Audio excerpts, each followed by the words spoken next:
சீக்கிரம் கிச்சனுக்கு வாங்கன்னு கூப்பிடுறாங்க. இப்ப அந்த குடும்பமே அந்த அடுப்பறையில பார்த்த சம்பவம் பயங்கரம். கிச்சன்ல அவங்க என்ன பார்த்தாங்க தெரியுமா?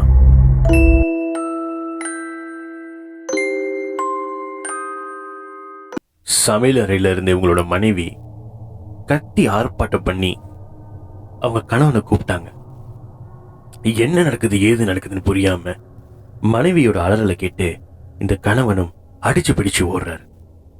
அவங்க கிச்சன்ல அவர் பார்த்த அந்த விஷயம், அதனால அவருக்கு ஒரு நிமிஷம் உலகமே நின்று போச்சு. துண்டிக்கப்பட்ட நாயின் தலை ரத்தம் கசிந்த நிலையில் அவங்க சாப்பாடு மேஜை மேல இருந்திருக்கு. அதை பார்த்து இவங்க மனைவி பயந்து அலறி இந்த வீட்டை விட்டு உடனே வெளியாகலான்னு சொல்லி அவங்க கணவன் கையை பிடிச்சு இழுக்கிறாங்க. இவருக்கு என்ன நடக்குதுன்னு புரியல. என்ன நடக்குதுன்னு யோசிச்சு குழம்புறதா இல்ல பயந்து பதறிட்டு இருக்கிற மனைவியை சாந்தப்படுத்துறதான்னு தெரியல. இங்க கீழே நடக்கிற ஆர்ப்பாட்டத்தையும் சத்தத்தையும் கேட்டு தூங்கிட்டு இருந்த அவரோட 2 பெண் பிள்ளைகளும் எழுந்து வந்துட்டாங்க. என்ன நடக்குதுன்னு புரியாம வந்த அவங்க ஒரு நிமிஷம் மேஜை மேல இருக்கிற அந்த நாயோட தலையை பார்த்து பதறி பயந்து அலற ஆரம்பிக்கிறாங்க. அதுல பயந்தவங்க எல்லாமே அவங்க அப்பா கையை பிடிச்சு இழுத்து, வாங்க இந்த வீட்டு விட்டு வெளியே போயிடலாம், இதுக்கு மேல இங்க இருக்க வேண்டாம், இது ரொம்ப பயமா இருக்கு, நாயோட தலை இங்க எப்படி வந்திருக்கோன்னு கேட்கறாங்க. ஒரு பக்கம் சந்தோஷமா குடும்பத்து கூட இருக்கணும்னு நினைச்ச வீட்டுல இவ்வளவு பிரச்சனை வரதை நினைச்சு குழம்புறதா கவலைப்படுறதான்னு தெரியாம குழப்பத்துல இருக்காரு. அது போல ஒரு மனசுல இன்னொரு சிந்தனையும் ஓடிட்டு இருக்கு. கதவுகளும் ஜன்னல்களும் இறக்கமா சாத்தியிருக்கு. ஒரு நாயின் தலை எப்படி உள்ள வந்திருக்கும்? யார் இது பண்ணிருப்பா? நம்ம 4 பேர் தவிர இந்த வீட்டுல யாருமே இல்லை. யாராச்சும் நம்மளை அச்சுறுத்துறதுக்காக இதை செஞ்சிருப்பாங்களான்னு யோசிக்கிறார். இருந்தாலும் அவரோட மனைவியும் சரி அவரோட பிள்ளைகளும் சரி யாருமே அந்த வீட்டில் இருக்க விருப்பப்படல. அப்ப இவரு மனைவியும் பிள்ளைங்களையும் சாந்தப்படுத்துறதுக்கு இன்னும் ஒரே ஒரு நாள் நம்ம இந்த வீட்டில் இருக்கலாம், என்னதான் நடக்குதுன்னு நம்ம பார்க்கலாம், நிறைய விஷயம் நம்ம யோசிக்கணும். ஒருவேளை என் மேல பொறாமப்பட்டவங்க யாராச்சும் கூட நம்ம தூங்குற சமயத்துல வீட்டுக்கு பூந்து இதெல்லாம் செஞ்சுட்டு போயிருக்கலாம்னு சொல்றேன். அப்ப அவரோட பெரிய மகள் திடீர்னு அவர் கண்ணை பார்த்து கேட்கறாங்க, ஏன்பா இது நிஜமாவே யாரு செஞ்சான்னு உங்களுக்கு தெரியாதா அப்படி? அவங்க அப்பா அதுக்கு, எனக்கு சத்தியமா யாரு செஞ்சான்னு தெரியாது, தெரியாத குழப்பத்துலதான் நான் இருக்கேன், இல்லைன்னு சொன்னா நான் ஏன் உங்க கூட சேர்ந்து இப்படி குழம்பி போய் உட்காந்துருக்க போறேன்னு கேட்கிறேன். அதுக்கு அவங்க மகள் மறுபடியும் இன்னும் அழுத்தமா அவங்க அப்பா கிட்ட கேட்கறாங்க, இது உண்மையாவே உங்களுக்கு யார் செஞ்சதுன்னு தெரியாதாப்பா? அப்ப அவங்க அப்பா ஒரு கட்டத்துல பொறுமையை இழந்துட்டு சத்தமா சொல்றார், நான் யாரு செஞ்சான்னு தெரியல, எப்படி நடந்துச்சுன்னு தெரியலன்ற குழப்பத்துல தான் நான் இருக்கேன். எனக்கும் உங்களை போல பயமும் இருக்கு, கவலையும் இருக்கு, குழப்பமும் இருக்கு, எல்லாமே இருக்கு. நீ என்ன குற்றவாளி மாதிரி கேள்வி கேட்கறதுனால உனக்கு இதுக்கான பதில் எல்லாம் கிடைச்சிடாதுன்னு அவங்க அப்பா சொல்றாரு. அதுக்கு அந்த மகள் சொல்றாங்க, செஞ்ச காரியத்தை மறைக்க பாக்குறீங்களான்னு கேட்கறாங்க. அதுக்கு உங்க அப்பா கேட்கறாரு, நான் என்ன தப்பு செஞ்சேன், நீ ஏன் என்னை குற்றவாளி மாதிரி பாக்குறேன்? அப்பதான் அவங்க ஒரு விஷயம் சொல்றாங்க. தூக்கத்திலிருந்து எழுந்து கழிப்பறைக்கு செல்ல வேணும்னு நினைச்சப்பதான் அவங்க அறையில் உள்ள கழிப்பறைக்கு போயிருக்காங்க. பட் அங்க தண்ணி வராத காரணமா கதவு திறந்து, சரி கிச்சன் மெனுக்கு ஒரு வாஷ்ரூம் இருக்கு, நம்ம அங்கேயே போயிருவோன்னு தாங்க படிக்கிட்டே இறங்கியிருக்காங்க. இறங்கின வேகத்துக்கு கிச்சன் உள்ளேந்து எதையோ கொத்துற சத்தம் கேட்டிருக்கு. என்ன இப்ப கொத்துற சத்தம் கேக்குது? ஒருவேளை ஞாயிற்றுக்கிழமை அம்மா சமைக்க ஆரம்பிச்சிட்டாங்களான்னு நினைச்சிட்டு இவங்களும் கழிப்பறைக்கு போயிட்டு வந்துட்டாங்க. தாங்க ஏறி அவங்க அறைக்கு போறதுக்கு முன்னாடி அவங்களுக்கு ஒரு யோசனை வருது, இருட்டுல நம்ம வேலை செஞ்சாலே அம்மா ஏசுவாங்களே, இப்ப ஏன் இருட்டுல இவங்க நின்று எதையோ கொத்திக்கிட்டு இருக்காங்க, என்னவா இருக்கும் அப்படி?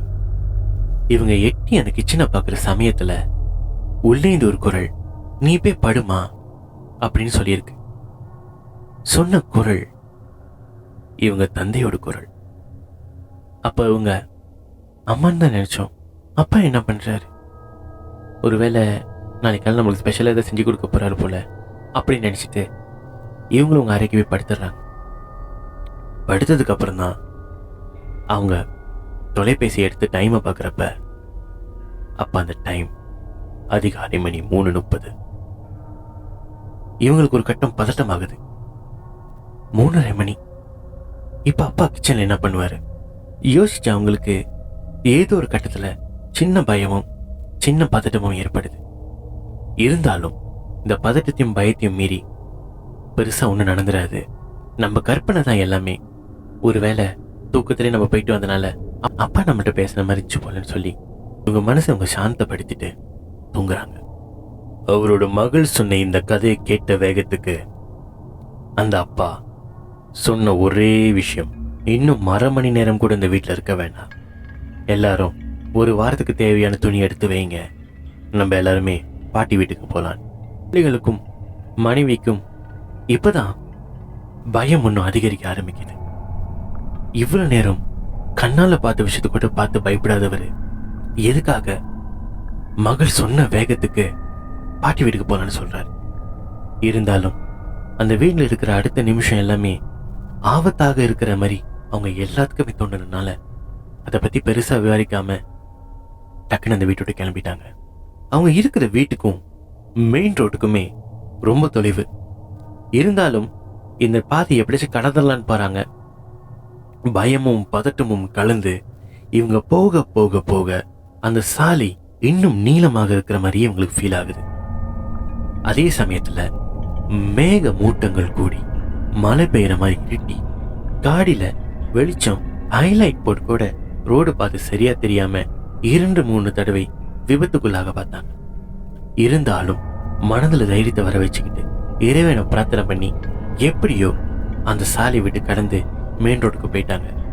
ஆனா இதுல கவனிக்க வேண்டிய விஷயம் என்னன்னு சொன்னா, அவங்க மெயின் ரோடுக்கு போன வேகத்திலே மேகமூட்டங்கள் எல்லாம் கலைஞ்சி பொழுது எப்பவும் போல பிரகாசமா ஆயிடுச்சு. போற வழியில மனைவிக்கு 2 மனசு. இவ்வளவு நாள் சொல்லி நான் சொல்லி கண்ணால் அந்த நாயோட தலையை பார்த்து கூட இந்த முடிவு எடுக்காத அவரு எதுக்காக மகள் சொன்ன பிறகு உடனே இந்த வீட்டை விட்டு வெளியாகணும்னு சொன்னார். அப்புறம் என்ன பார்த்திருப்பார்? கேட்டா சொல்வாரா, இல்ல போற வழியில இது பேசுறது கூட ஏதாச்சும் ஆபத்து விளைவிக்குமான்னு அவங்க ரொம்ப தயங்குறாங்க. அப்ப அவர் கணவர் கிட்ட கேட்கிறாங்க, நீங்க கண்ணால பார்த்தப்ப கூட இந்த முடிவு எடுக்கலையே, மகள் சொன்னே ஏன் சரின்னு சொல்லி இந்த வீட்டை விட்டு வெளியாவனீங்க சொல்லுங்க. அதுக்கு அவர் எதுவுமே பதில் சொல்லாம அமைதியாக இருக்கார். மனைவி மறுபடியும் கேட்குறாங்க, நீங்க மனசுல எதுவும் போட்டு வச்சுக்க வேணாம், பயமா இருந்தாலும் பதட்டமாக இருந்தாலும் கஷ்டமாக இருந்தாலும் நம்ம தான் அதை கடந்து போய் ஆகணும், என்னன்னு சொல்லுங்க அப்படின்னு வற்புறுத்தி கேட்கும் போது அந்த கணவர் அந்த மனைவி கிட்ட அப்ப சொன்ன அந்த விஷயம் ரொம்பவும் பயங்கரமா இருந்தது. முதல் நாள் இரவு பின்னாடி கதவு தட்ட சத்தம் கேட்டதுக்கு அப்புறம் இவரு பார்க்க போனார் இல்லையா, அப்ப பார்க்காம மனைவியோட குரல் அவரை சீக்கிரமா தூங்க சொன்னது கேட்டோன்னே இவரும் மேல போய் படுத்து தூங்கியிருக்கார். தூங்கின கொஞ்ச நேரம் சென்று யாரோ ஒரு கனவுல வந்து இவருக்கு ஒரு கப்ல தண்ணி கொடுக்கறத கனவு கண்டிருக்கார். அவர் குடிக்க குடிக்க அந்த தண்ணி எல்லாமே அவர் வயிற்றுக்குள் போகாம தொண்டை வழியா வெளியாயிருக்கு. தொண்டை வழியாக வெளியே வந்த அந்த நீர்கள் எல்லாமே ரத்தமா மாறி அவர் சட்டையில ரத்த கரை படையிறத அவர் கனவு கண்டிருக்கார். பயந்து பதறி எழுஞ்ச அவரு என்ன நடக்குதுன்னு எதுவும் புரியாம கொஞ்சம் நேரம் ஹால்ல போய் உட்கார்ந்துருக்காரு. இந்த வீடு அமைதியா இருந்திருக்கு. திடீர்னு மகள் சொன்ன அதே கொத்தர சத்தம் கிச்சன்ல இருந்து இவருக்கு கேட்டிருக்கு. இவரும் ஒரு கட்டத்துல பயந்து அரண்டுட்டார். மணி இப்ப என்ன 2:45. இத்தனை மணிக்கு யாரு கிச்சன் என்ன பண்ண போறாரு? சரி எழுந்து போய் பார்ப்போமேன்னு எழுந்துற வேகத்துல உள்ளேந்து அவரோட மூத்த மகள் வெளியில வந்திருக்காங்க. வந்துட்டு அவங்க அப்பா பார்த்து சிரிச்சிருக்காங்க. சிரிச்சதுக்கு அப்புறம் இவரும் கேட்டிருக்காரு, நீ என்னம்மா பண்றீங்க?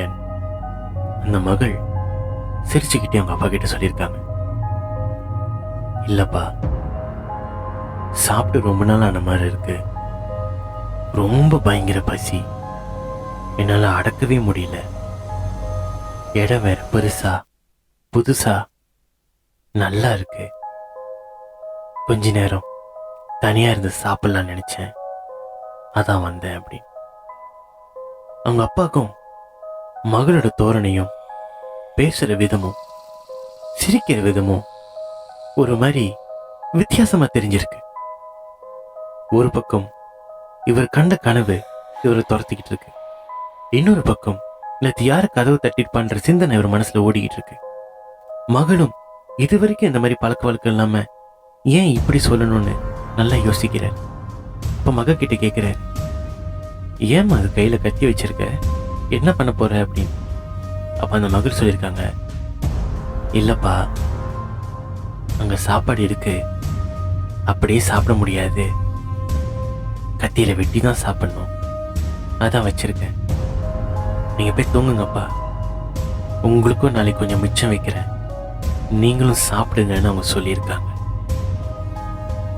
சொன்ன பிறகு இவரும் மறுபடி மகள்கிட்ட ஒன்று தான் சொல்லியிருக்காரு, அதுக்குன்னு தனியாக அங்கே ரொம்ப நாள் நிற்காதம்மா, சாப்பிட்டு வந்து படு. சரிப்பான் இவரும் மகள் சொன்னதுக்கப்புறம் ஏறி போயிட்டார். இருந்தாலும் தாங்க ஏறின அவருக்கு ஒரு பக்கம் ஒரு சின்ன பயம், ஏன் மகள் வித்தியாசம் அந்த மாதிரி பண்ணுது, நம்மள்ட்ட சொல்லாத ஏதாவது பிரச்சனையை எதிர்கொண்டுட்டு இருக்கா, டிப்ரெஷனில் தான் அப்படி பிஹேவ் பண்ணுதான்னு ஒரு பக்கம் யோசிக்கிறேன். இருந்தும் அவர் எட்டி பார்த்தப்ப உள்ளேந்து அவங்க மகளோட கை வெளியில மட்டும் வந்து அவங்க அப்பாவை மேல போங்க கை ஜாடியில காட்டியிருக்கு. காட்டுனப்போ அவரு அந்த விரலை நல்லா உத்து பார்த்திருக்காரு. உத்து பார்த்தப்பதான் நீண்ட நகங்கள் அவர் கண்ணுக்கு தெரிஞ்சிருக்கு. மனைவி கிட்ட அவர் மெதுவா சொல்லிட்டு இருக்காரு. அப்பதான் காடியில் இருக்கிற ரியர் வியூ மிரர்ல அவருக்கு ஒரு விஷயம் தெரியுது.